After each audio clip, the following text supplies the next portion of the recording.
So not impressed too much by the acceleration so far, but it's pretty much as I expected.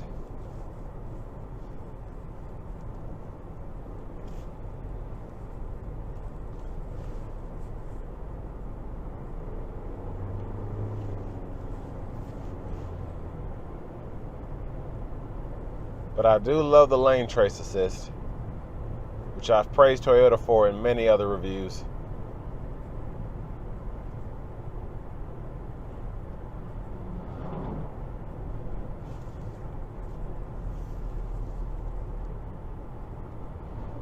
But overall, the actual sound acoustics in here are a lot better than I would have expected for such a small car, even though it is a crossover. I was very impressed.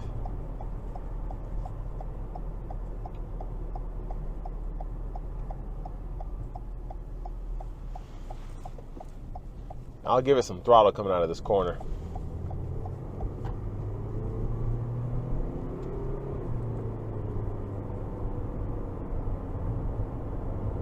That's better.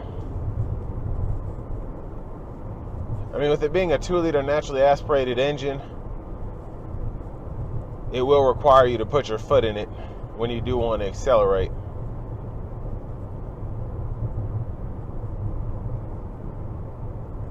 And I mean, it's not horrible, it's just not... I guess I'm so used to having turbocharged 4-cylinders these days, this just lacks in the acceleration department compared to those. Now, of course, not having a turbo is one less issue you have to worry about down the road, and that's why Toyotas try and stay naturally aspirated for their reliability. For the most part. Of course, I think the new Tundra, you have the option of getting the hybrid of the turbocharged V6. So we'll see how those hold up. But for the most part, that's the reason these are so reliable. You just have naturally aspirated flat 4s, then of course your V6s and the Camrys, Avalons.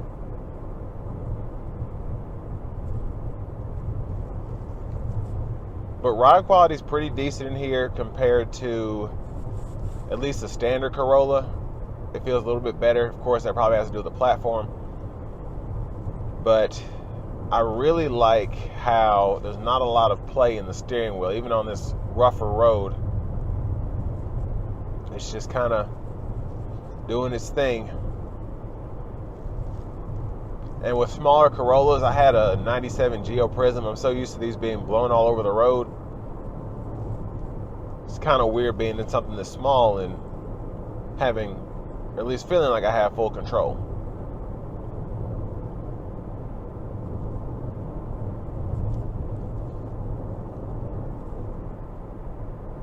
Yeah, it's just a really solid ride. I don't know if you can hear it, but it's just really smooth.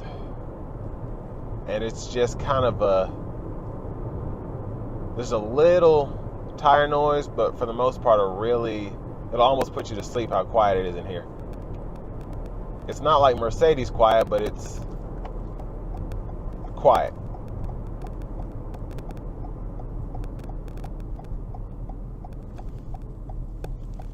That blinker sound is pretty soothing.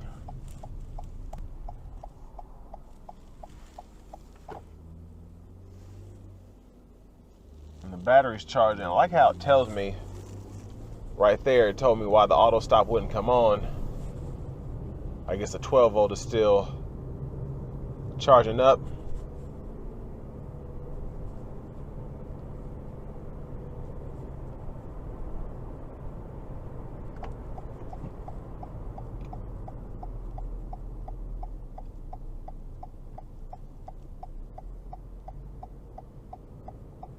And the brake pedal on this, you had to put your foot down in it, but you have quite a bit of ways to go, which is good.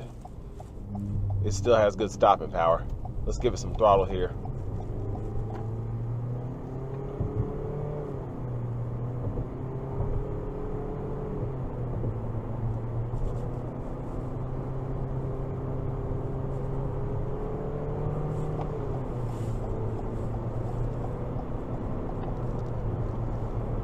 So as you can see there, it did require quite a bit of throttle response to get up to speed, but it's able to do so. I just wouldn't race anybody in this thing, but for what it's for, it really is a decent car. Especially if you want that Toyota reliability.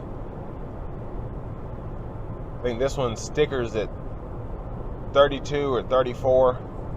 And like I said, you get the sunroof, the killer JBL sound system. So just all in all, really impressive.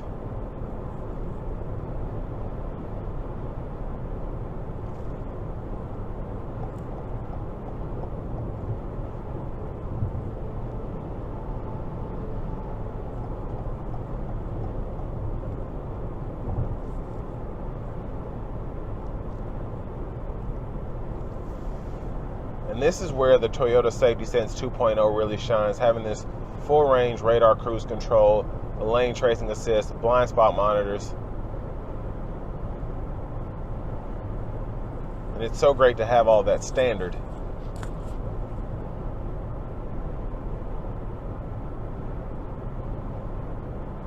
It just makes the drive so much more relaxing.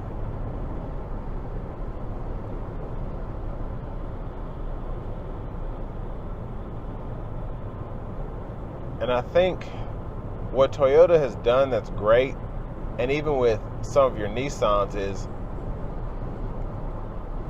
Chevy has Super Cruise and Ford has Blue Cruise and Tesla has their autopilot, and then of course the full self-driving, which is who knows how much. You can get this for a pretty inexpensive price and then still have the, I guess, semi-autonomous features that you can find in a Mercedes. And this system really does, I like it almost as good as Blue Cruise, just because you're not limited by having to be on the interstate, so on and so forth. And I shouldn't say Blue Cruise, I mean the Copilot 2.0 that Ford offers, because the Blue Cruise, of course, you don't have to touch the steering wheel, and it's pretty great. But like I said, for this kind of money, it's nice to be able to have those safety features.